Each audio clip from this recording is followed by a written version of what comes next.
Hello, everyone. I wish you a wonderful day. Today, we're diving into a story where a poor girl calls for help, but the one man who can save her doesn't pick up. And by the time he realizes, it might already be too late. What really happened that night, and who is behind it all? If you enjoy this kind of story, don't forget to subscribe so you won't miss the next videos. The moment CEO Quan called for that meeting, the entire company felt it. Not because of an announcement, but because of the silence that followed. A silence so heavy that even the busiest departments slowed down without knowing why. People whispered, eyes avoided each other, and somewhere deep inside, everyone could feel it. Something was about to explode. Inside the executive meeting room, the air was cold, not from the air conditioner, but from the tension. Senior managers, department heads, and key personnel were already seated. No one spoke. No one dared to speak. Because for the first time in a long while, CEO Quan had returned without warning and without a smile. Nam stood beside him, placing the final stack of documents on the table. Quan didn't sit immediately. He stood at the head of the table, his gaze slowly sweeping across every face in the room. One by one, measuring, watching, waiting. Some lowered their eyes, some forced calm expressions, and some tried too hard to look normal. Finally, Quan spoke. "Let's begin." His voice was calm, but sharp enough to cut through the room. A screen behind him lit up. Numbers appeared. Financial reports, contracts, losses, and then irregularities. Large ones. No explanation, no justification, no accountability. The room went still. No one dared to breathe too loudly. "These," Quan said, his tone steady, "were approved during my absence." No one answered. He tapped the table lightly. "Who signed them?" A long pause, then slowly, a senior manager spoke. "These decisions were approved by the acting chairwoman." The title echoed in the room. Acting chairwoman, his stepmother. Quan nodded slightly as if he had expected that answer all along. "And did any of you question it?" Silence, thicker this time. He leaned forward slightly. "No one?" A bead of sweat rolled down someone's temple. Another voice, weaker, spoke up. "We assumed it was part of a new direction." Quan's eyes shifted toward the speaker. Assumed. One word, but it felt like a warning. Then he straightened again. "From now on," he said, "nothing moves without my approval." No one objected. No one dared. Because the man standing in front of them was no longer the quiet heir who tolerated things.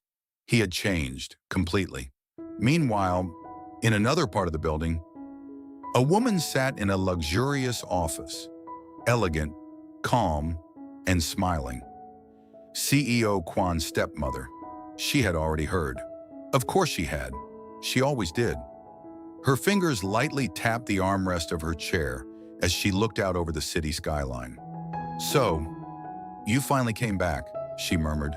There was no panic in her eyes, only calculation. A knock on the door. "Come in." One of her assistants entered quietly. "Madam, the CEO has called a full meeting." She smiled faintly. "I know. Should we prepare anything?" She paused, then said softly, "No." The assistant looked confused. The woman turned her head slightly, her eyes cold now. "Let him look." A small smile appeared. "The more he sees, the deeper he falls." Back in the meeting room, Quan ended the session with one final sentence. "This is only the beginning." The message was clear. This wasn't a discussion, it was a warning. As people began to leave, the tension didn't disappear. It followed them out, like a shadow. Nam approached Quan once the room cleared. "Sir, do you think she'll respond?" Quan didn't look up from the documents. "She already has." Nam frowned slightly. "What do you mean?" Quan finally closed the file. "That deleted account?" Nam nodded. That was her message.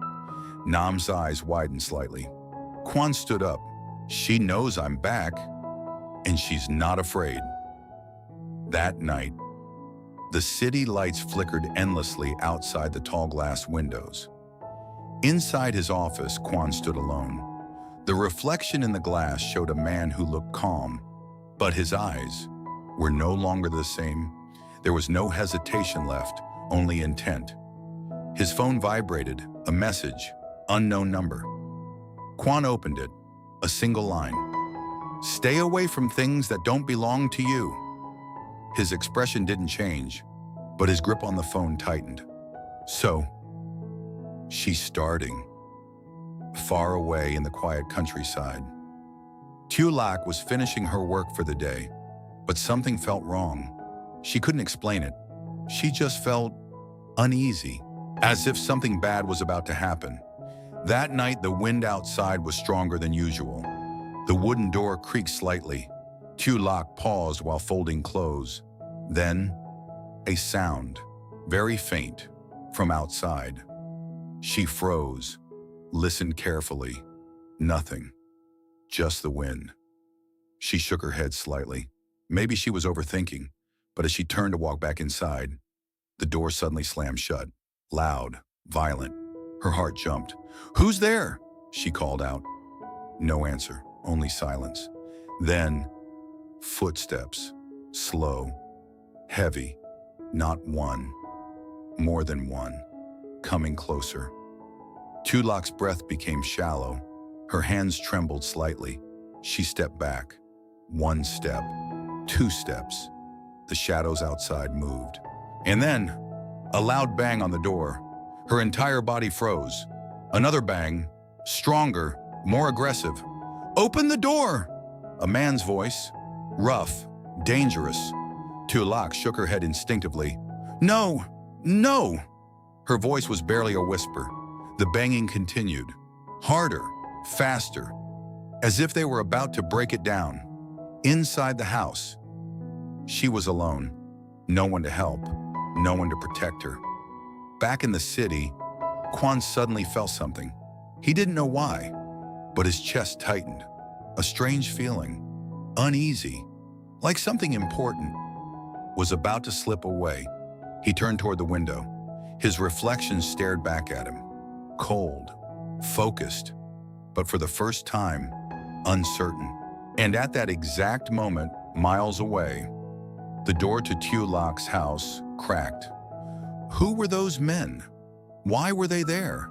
And most importantly, was this just a coincidence or the first move in a much bigger plan? Because if this was connected to Quan's return, then this was no longer just a business war. It had become personal. And once it becomes personal, there is no turning back. The first crack of the wooden door echoed through the house like a warning. Tieu Lac's heart stopped for a second, then started pounding violently. Another hit, harder.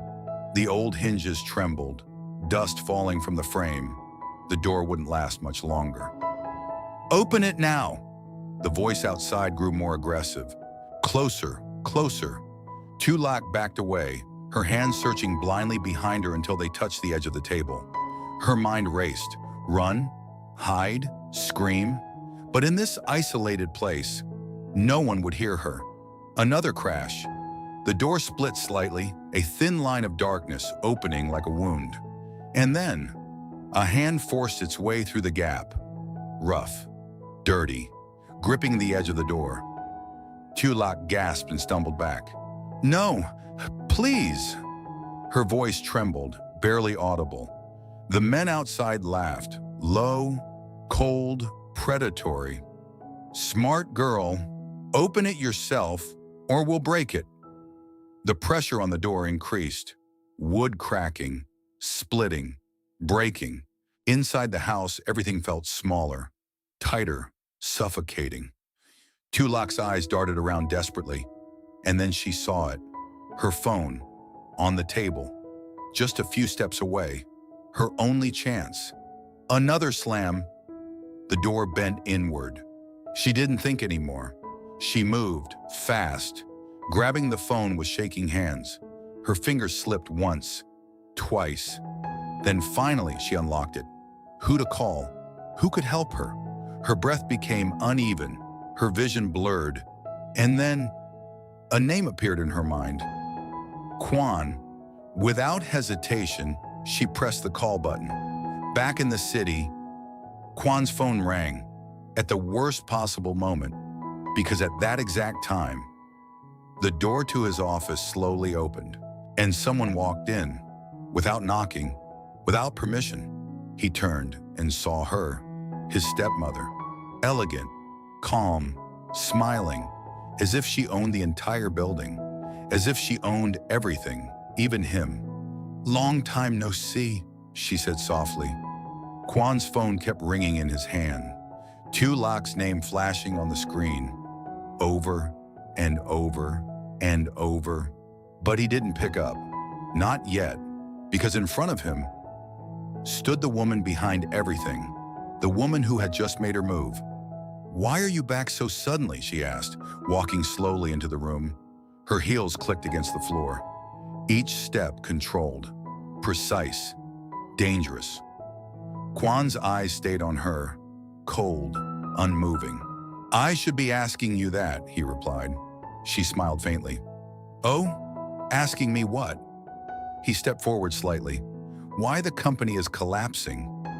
Silence for half a second. Then she laughed, soft, almost amused. "Collapsing," she repeated. Such a strong word. Quan's phone rang again, louder, more urgent, but still, he didn't answer. Meanwhile, in the countryside, the door finally broke with a loud crash. Wood splintered, falling inward. 3 men stepped inside, their faces hidden in shadow, but their intentions clear.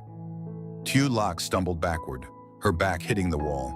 Her phone slipped slightly in her hand, still calling, still ringing, but no answer. One of the men stepped forward, slow, confident. "You shouldn't have stayed alone," he said. Tieu Lac shook her head, tears forming. "Please, I don't have anything." The man tilted his head slightly. "Oh, but you do." His eyes narrowed. "Something very valuable." Back in the office, Quan's stepmother stopped in front of him, close enough to feel the tension. "To be honest," she said quietly, "I didn't expect you to come back this fast."